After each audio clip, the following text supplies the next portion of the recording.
Hello, I'm Doug Dinkle. This is not a State of the Alliance address, but if it was, the state of Brave would be strong. All right, let's get to it. So we're going to start out with the silliness in the beginning. So the first thing, if you haven't seen it, there's new shot glasses available from CCP with all of the empires on it. Of course, here's to Caldari, Tibus Heth forever. Whew.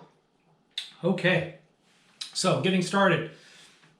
It's springtime. Normally I'd be sitting here with Sid, but Sid is social distancing from me, which is disappointing. And in springtime in America, it's typically a time for baseball, an American sport. They play it other places, but the Americans like it a lot. So these Hostess baseball cupcakes were at the store, so I got them. I'm going to take a bite of one. This one is supposed to look like a baseball. Not bad, just tastes like a normal cupcake.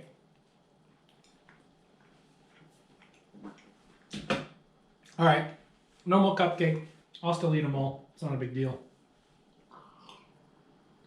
All right, so normally these not SOTAs have a lot of frivolity and some light details, but not heavy details.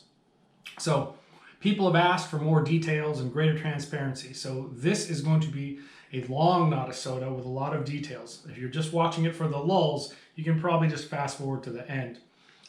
If you want to hear all the details, I'm going to give you 5 seconds to pause this video so you can bio break, go get a notepad, do whatever you want to do. So 5, 4, 3, 2, 1. All right, let's get started. So I mentioned to ask for more details, and there's been some criticism in Brave, and Brave is an open place, one of the more opener places for this kind of thing in corps and alliances in New Eden. People are free to say their piece and make their voice heard. However, that doesn't always mean everyone's going to agree with you. Some people might disagree with you, and it also doesn't mean that just because you want something to happen, it's going to happen. That says sometimes you do get what you're asking for. So I think it's up to everyone to try and help make Brave a better place. And feel free to speak up and talk about it, but understand this is a game run by some volunteers on a hobby that takes a lot of time. So everyone wants the same thing, to move things ahead and for Brave to be better. So keep that in mind. All right, let's get to the details. Big picture stuff. So big picture, there's so much stuff. I have a notepad of notes to go over. So I'll be sticking to the notes and going over that stuff. So first, in the big picture, there's like 3 big things going on you should be aware of. One, we're doing a lot of fighting in cache or cache or whatever you want to call it. It's not catch. So there's a lot of flying up there, shooting things with our allies in Legacy Coalition, doing all kinds of stuff like that. Now, some people love these fleets. They get on 80-person, 100-person fleets. They go shoot things. They're there for hours. They're killing a bunch of stuff and they love it. Other people don't love it so much. They don't like deploying, or simply they're time zone incompatible. Myself personally, a lot of these fleets happen when I'm at work and I can't participate. But it's a big effort that we're doing to fight in cache, to support our allies, to keep our fighting skills high. Our FCs are doing a great job up there. So it's a big effort for Brave to be participating in the larger Voltron and Legacy Ops. The next thing is our war on simple farmers. I'm going to talk a little bit later about the structures and how that impacts it. So we've been making good success on simple farmers. They're not gone. They're smart, they're resourceful, they're risk adverse, and they're a formidable enemy to fight right now. I think we're waiting to see how simple farmers reacts to the changes with structures and see what they do. And then we'll be resuming our destruction of all their property when that happens. So that's going to be a big thing for us. When dealing with simple farmers, don't underestimate them. Don't talk in comms about secret stuff. And please don't think that they aren't going to try and catch you and blow you up. So be aware, but we'll be resuming fairly soon once we see how they react to these abandoned structure changes. And then the third thing that doesn't get a lot of notice that's going on is we're trying to grow Brave in numbers. So there's a lot of people working hard in the recruitment team, trying to grow numbers and bring people in. There's a lot of vetting that goes on to get people into Brave. A lot of hard work goes into it.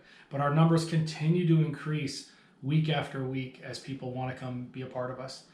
Individual corps are doing their own recruiting. Mayhem has been doing a good job of recruiting as well. We'd love to see them on more Alliance ops. They're growing very well. So we're trying to grow Brave. The more people we have and the more time zones we have, the better for everyone at Brave it is. So it's a big incentive to grow. So if you can help us grow, let's do that. All right, let's talk about the Citadel changes. So, as I have been on the CSM this year, I've known about these and was helping the planning of them. But now they're getting implemented. They got, the patch went in last Tuesday, I believe. And now on next Tuesday, about a week from the launch, the first of the structures are going to start to go abandoned, which means they can be blown up in one shot and the loot will drop.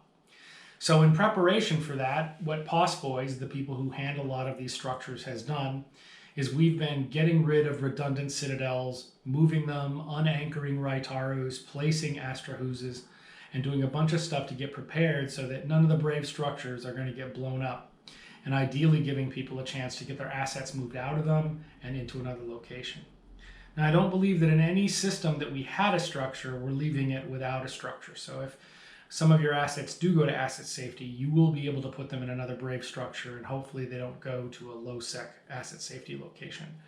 But you need to be aware and keep this in mind. If you look at the assets window, you will see structures that are at risk of this kind of thing, that are low power. It's up to every individual. We've been trying to notify people with pings. CCP will be notifying you with Eve mails. But expect more changes, right? There's going to be continued reworking of where our citadels are as we anchor new things and move things around. We can't really give exact dates and times because of the nature of the way things work with unanchoring timers and anchoring timers and all that kind of stuff. We really want no one to know exactly what's going on other than the people involved. So we don't give a lot of heads up for exact times and dates. While some people would like to know that, we don't want to share it publicly. In many cases, we've seen people who enemies have scooped up others, citadels, things like that when they weren't watching. So be aware of all the citadel changes. It is going to lead to a lot of chaos and explosions in Eve starting next week.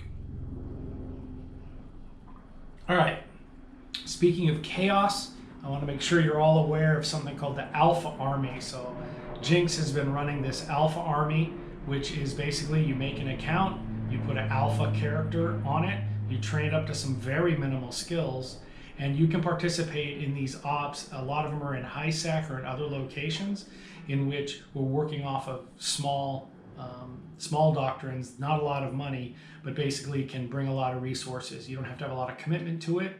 You basically can just be a ping warrior with these Alpha Army characters.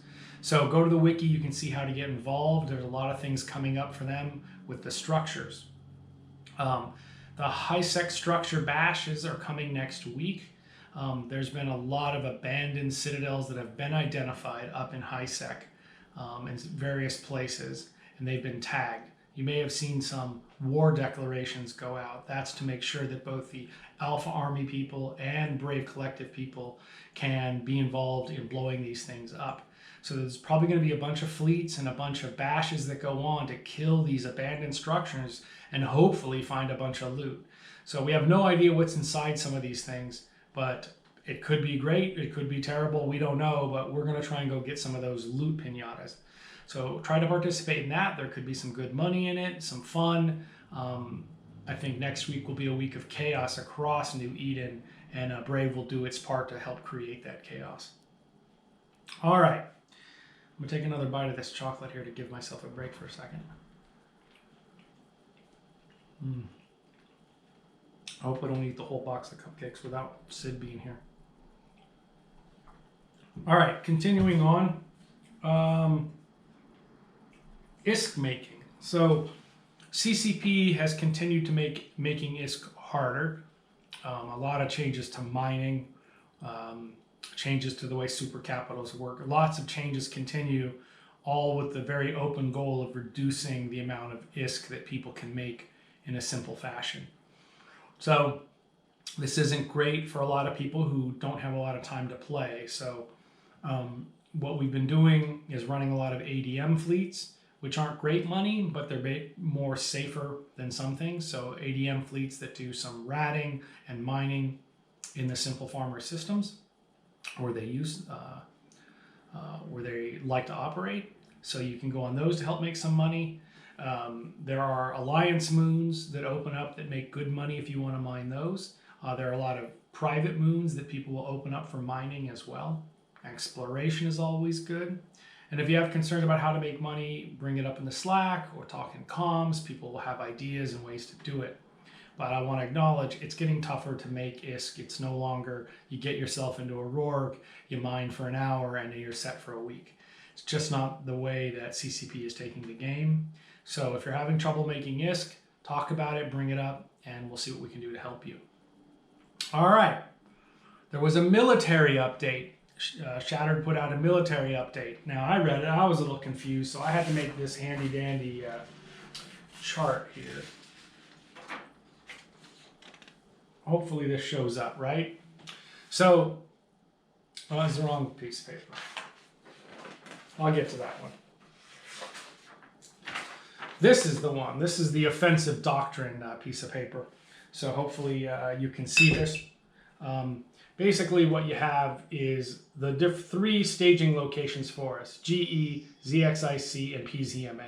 Now in GE, the new doctrine, the Macarials, the stonks as you will, are going to be based there. We're moving the hurricane fleet issues to, stupid phone, back from the phone.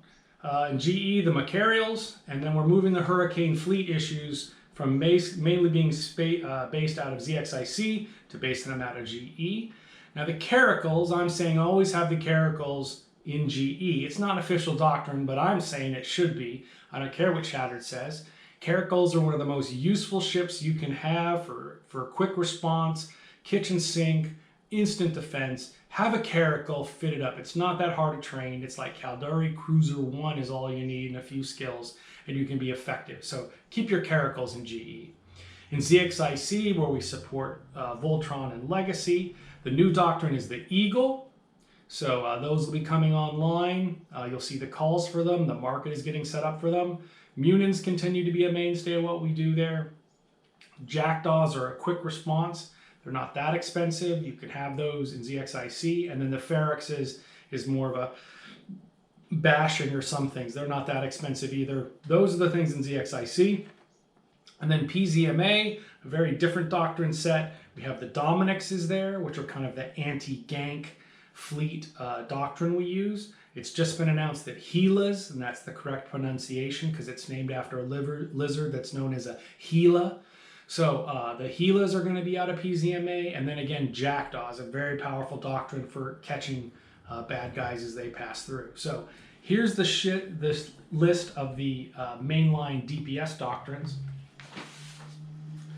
And then here are the support ships. Now I'm not going to get into the individual ships because that list is too long and complicated. In general, for now, all the locations, number one, having some shield logi available to you. As we get to armor Macarials, we'll need some armor logi, but right now, shield logi, always useful in almost every doctrine we run. T2 tackle is always very powerful, right? These things that can project points and webs for long distances, those are very helpful as well. Webbing things, especially with our artillery doctrines, is extremely powerful. So those are helpful things. Maintaining those long Lachesis points, important.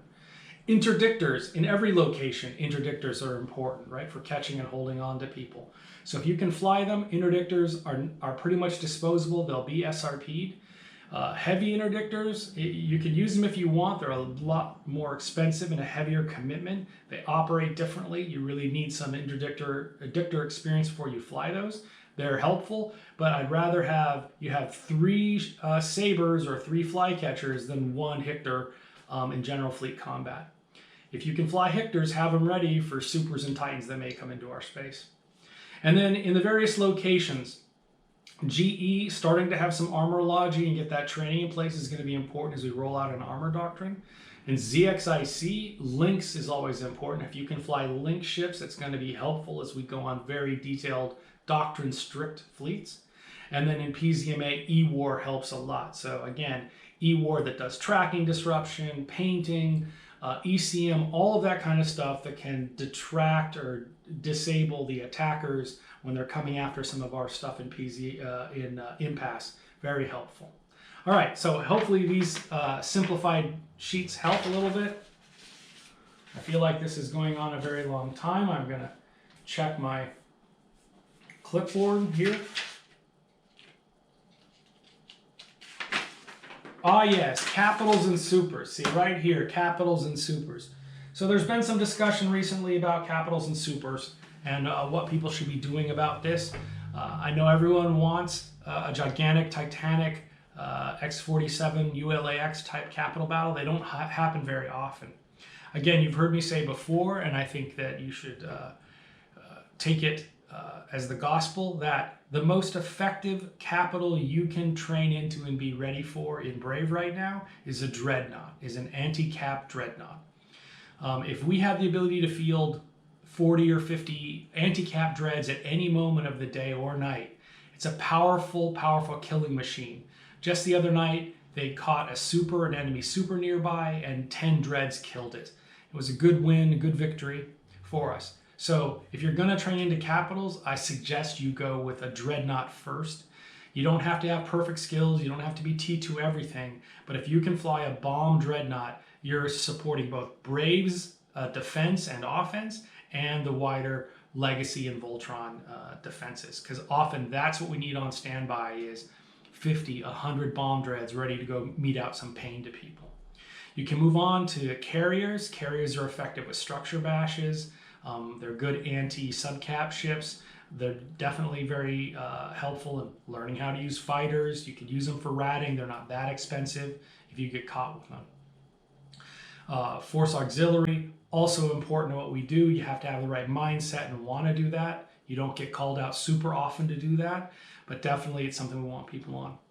Now, super caps are enticing. People want to fly them. They're reasonably priced, and they can be extremely effective in combat. They don't see a tremendous amount of action. I would love to have a much larger super cap force when we can, but I'd rather have those 50 dreads on call all the time than have 5 more super capitals ready to go. Dreadnoughts still remain an effective immediate response to anything, and we can kill an awful lot of shit with that many dreads. Titans, again, an aspirational goal for people. Mainly these days, they get used in their logistical capacity of bridging things around, and if that's the kind of gameplay you want and you've done the other capital work, definitely get into a Titan. It's very useful. It's a alliance-wide level strategic asset. They don't see a lot of combat just because people are refraining from the super on super combat right now. All right, I've said a tremendous amount of words just now. I hope you're not bored by this, but people did want a lot more detail in what gets talked about and guidance. For me, it seems like Brave is working well. People are having fun. Comms are light and happy. People are doing things. We have Black Ops going out. We have Filament Roams going out. We have a ton of fun fleets going out. In general, it seems like people have stuff to do. That doesn't solve the problems that people have. People are going to be frustrated and all that kind of stuff. But it does feel like we're making progress and going forward. That's about it.